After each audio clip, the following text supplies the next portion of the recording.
আজকে ছিল ওরিওর লাস্ট ভ্যাকসিনেশনটা, তো চলে গেছিলাম সিজার স্পটে।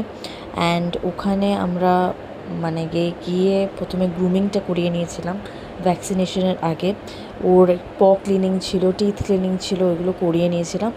তারপরে হয়ে যাওয়ার পর ডক্টরও চলে এসেছিলো 5টা নাগাদ। তো ডক্টর আসার পর ডক্টর বলল যে ওর টেম্পারেচারটা মাপাতে, ওজন মাপাতে, এইসব করছিল। অ্যান্ড ওনা খুব শান্ত ছেলের মতনই ছিল, ঠিক আছে, বেশি তো মোটামুটি শান্তই ছিল।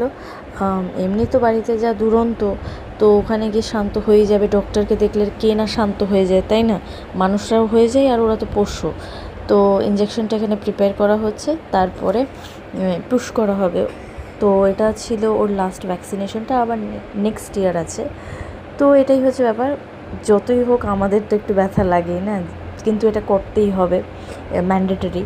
আর ওর মুখের এক্সপ্রেশন দেখেই বুঝতে পারছো যে ডক্টর, সো এক্সপ্রেশনটা তুমি ওরিও দেখতেই পাচ্ছ ইঞ্জেকশনটা দেওয়ার পর।